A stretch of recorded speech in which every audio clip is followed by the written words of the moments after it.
Yep. I'll do my I'll do my homework when I do my homework. But this movie, The Incredibles, huh? Alright, let's give it a shot.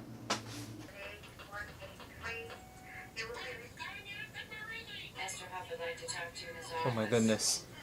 I think that this is the best superhero movie I've ever seen. Hold on. I wonder if there's a sequel to this. There's gotta be a sequel. Let's just keep finishing this. Oh my god. This is so sweet. This is amazing. It's never gonna happen. This movie will never happen. They'll never make an Incredibles 2, but they'll make a Cars 6. I don't get it. You know what? I give up. Where's my phone? I give up. What? No. Incredibles 2 to debut June 12th. I've waited so long.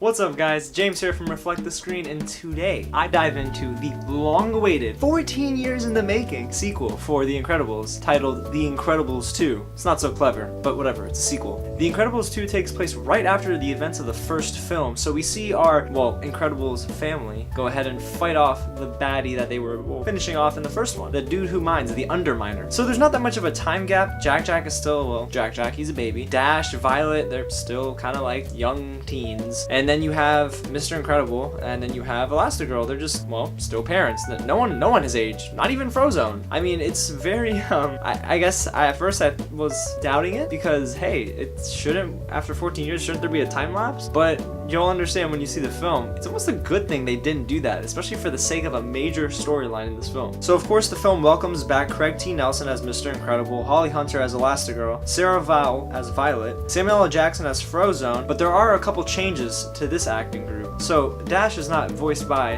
his actor from the first film. In this one, he's voiced by Huck Milner, and surprise, Phil LaMarr voices another super. It's really neat that we see Bob Odenkirk take the role of Winston Dever, who owns DevTech, alongside his sister, Evelyn Dever, voiced by Catherine Keener. Honestly, this is a star-studded cast. They do a great job. You can tell there's chemistry. I mean, look, if I could be a fly on the wall during those voice recording sessions, I would throw my hands up in joy because it sounds like they really do get along and they mesh very well together in this movie. Now, for starters, the most apparent difference is how sleek the animation looks in this. Sure, you still have that vibe from the 60s, right, of the first Incredibles, but in this film, art director Josh Holtzclaw does a great job at not only refining the edges, but he fine-tunes so many of the different shots in between the action, and it looks great. I mean, the lighting is fantastic, and you can definitely tell the actors, I guess, that were, being tracked in motion capture did an amazing job. I feel like everything was pretty much top-notch Pixar and Disney in this one. As for the story, there are really two different threads. The first storyline thread is Elastigirl being chosen as the face of DevTech. She's going to try and make supers legal again because, just like the events in the first film, they're still illegal. That takes her away from the family, meaning Mr. Incredible has to play Mr. Mom. Enter second storyline thread. He takes care of the kids. He takes care of Dash's homework. He has to, talk with his daughter about, her growing up phases in terms of dating boys and being embarrassed by her parents, and Jack, who gets a ton of powers in this movie. It's pretty fantastic. Almost every bit of it is pretty fantastic. I love how Brad Bird really did pace the stories. Both storylines. He was able to just juggle both at the same time very efficiently. I never felt exhausted by one and, really looking forward to the other. Sure, I had my favorite, which was Elastigirl's story, but it was so awesome to see the family dynamic play out with Mr. Incredible and with everyone else.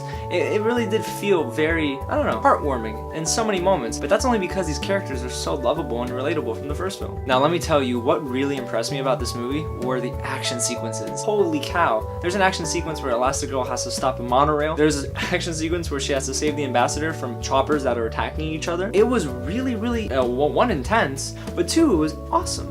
It was so cool to see all this play out in what is an animation film, and it had better action than 80% of films that you'll see this year. I think that, of course, Brad Bird knows how to direct action. We've seen it in the first Incredibles, and we see it again here. It's pretty much more of the same, just a little bit better. I smiled so wide in many moments too. This film really played to my nostalgia, but that's also a credit to Michael Giacchino. His score is incredible in this movie.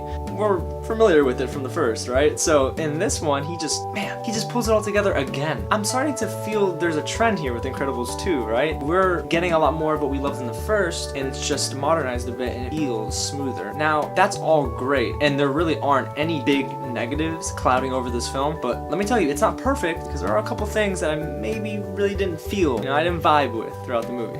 The most important question for me going into this was, is it worth 14 years of waiting? And to be fair, it's not. This movie is not a 14 years in the making type of film. Brad Bird has been on the record saying he's been waiting for the right script to go ahead and start producing and developing Incredibles 2. That's great, but the thing is, if this movie came out 4 years after the initial film in 2004, I feel like 2008 James would feel the way 2018 James felt after he left the theater in this screening. Listen, it's not like I'm overwhelmed with joy. I'm happy. I'm very happy. It's a solid sequel. It just doesn't feel like it has the weight of a 14 years in the making type of film, if you understand what I'm saying. The film is also very safe, and there aren't complexities, especially with the villain, Screenslaver. I mean, he's mysterious, or it's mysterious, but listen, the movie is not going to challenge you mentally. It won't have layers. I mean, it's supposed to still be a kid's film, so I came to expect that sort of predictability. I just didn't really care when the big reveals happened and everything. I just thought, okay, whatever. Can we go back to, the Incredibles family and how they're dealing with their family drama and dynamic there? There are life lessons to be learned, and I want to see them go through that, rather than deal with a villain who was, quite honestly,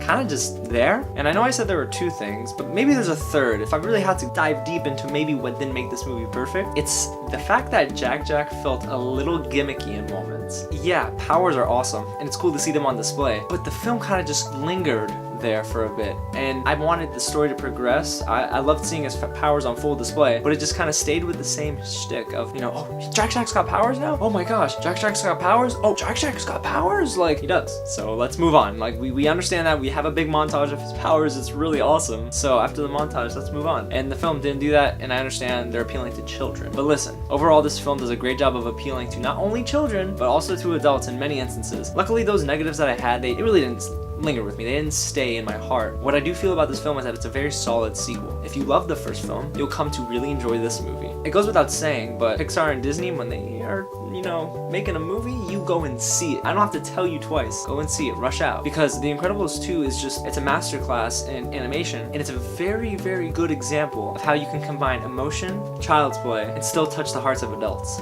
Well, hey, if you enjoyed that review of Incredibles 2, I really recommend you go see the movie, of course. Let me know what you think in the comments below, and hit the like button if you enjoyed this. If you want to see more content, hit subscribe, and go on reflectthescreen.com, because on there are plenty more news articles that I write up that aren't in front of the camera. So guys, thanks so much for watching, and I'll catch you at the next screening.